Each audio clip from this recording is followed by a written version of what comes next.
So what's so awesome about Boxer and Yellow is that they still have experience in this sort of weird era of StarCraft where players really did have the opportunity to try out all this stuff and did get to feel the success in it. Because, I mean, for instance, like nuking Zerg, even though it might seem sort of weird, and for a long time people just dismissed it, there were some old games where nukes were used effectively against Zerg, and with that, I wouldn't say that is direct evidence that nukes are good, but there's like bits of truth in that, I'd want to say. Can be done.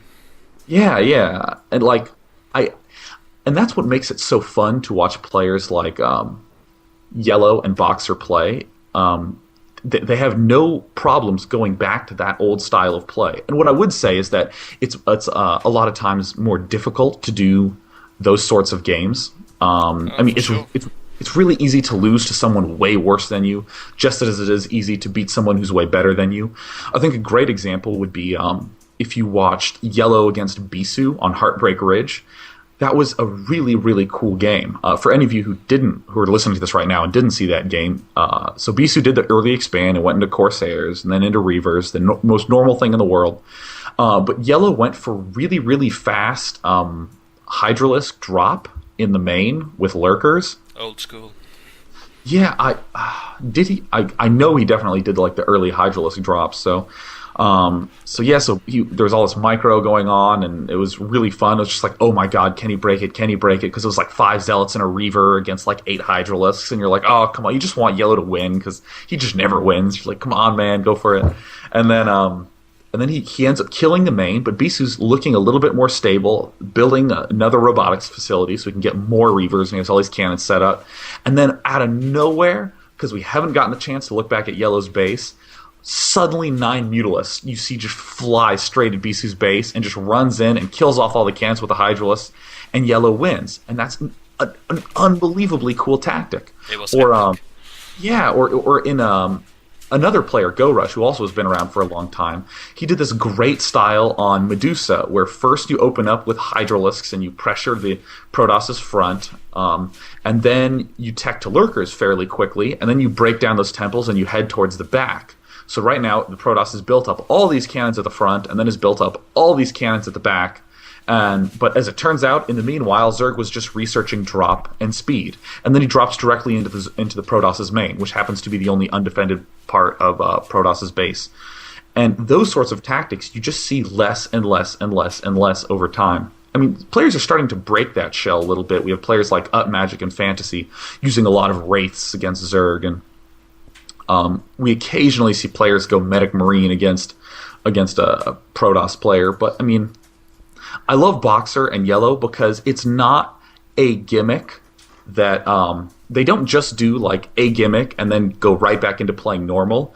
It's like they play an unorthodox style from start to finish. So I have a huge amount of respect for their games, even though they have a tendency to be losing quite a bit. I think that's because Yellow has like kind of bad macro, and same way with Boxer. But now that they've been improving that, I'm really eager to see them start taking more wins. And sorry I interrupted you. Do go on. No, you certainly didn't, and I totally agree with you. It's the unconventional, integral part of their character which makes them into more than just players, into real entertainers. And viewers will find link in the sidebar with all of the best highlights of Boxer and Yellow's career, including the 2001 Coca-Cola thing and the latest one, and many others. So do check that out. But speaking of legends and people like Boxer, we have a new chapter in StarCraft history about to be written in terms of StarCraft 2, and if it's going to be an esport, and if so, what names can traverse the gap and become great there. We're all hoping that some names like Jaedong and Boxer and Nada and others will be able to keep on, and that StarCraft 2 will work essentially better, or at least as good as StarCraft Brood War. What are your thoughts or hopes? Well, I do have a few things to say about just the setup of StarCraft 2. Like, people have a lot of talks about multiple building selection, and I'll wait just a little bit to discuss that stuff. But in terms of like players playing the game, I think that StarCraft players will have a little bit of an advantage. I don't want to say that like Warcraft 3 players are like dumber or don't have any skills. I just think that the skill set in Warcraft 3 is a little bit different. I think that Warcraft 3 does demand, an extensive knowledge of what's going on. Like when is it the right time to get this upgrade for this hero and when to make these units and so on and so forth. But I think the StarCraft 2 players will have a little bit of an advantage just because the eyes and hands have been trained to just bounce back and forth through so many locations at once. And, it's kind of funny, like, just walking by the StarCraft 2 area, because, I'd like to think that I'm on equal ground with anyone, even people who've never played StarCraft 1. But just seeing, how they hold their hands and where their head is focused, I just kind of realized, wow, yeah, just StarCraft has trained me in a way that will help me quite a bit in StarCraft 2. And with players like Nada and Jaedong and those sorts of people, I think that by the same token, they'll have even more of an advantage over someone like me because they've played, even more games and have even more comfort with their hands on a keyboard and their mouse clicking furiously at certain locations. Yeah.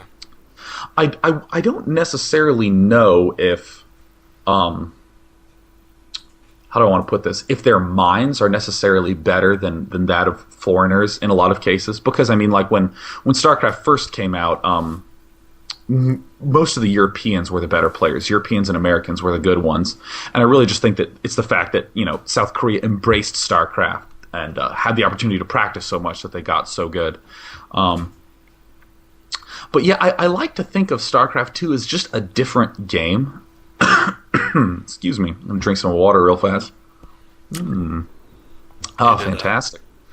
Yeah, I like to think of StarCraft 2 as a different game because I always say that if I'm a chess player and someone says, "Hey, Sean, Chess 2 is coming out. Are you going to play it?" The answer is going to be probably, but I'm certain it'll end up being a different game because with Warcraft 3, I thought it was just going to replace StarCraft, and when I played it, Warcraft 3 was an incredibly fun game. I loved playing Warcraft 3. Yeah, great game.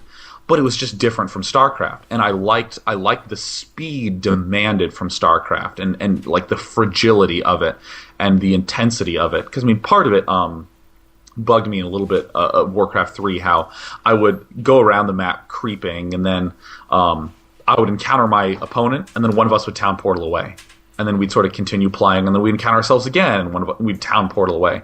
I liked the idea that instead of creeping and attacking just neutral units, I actually would be messing with the player instead of just this neutral stuff.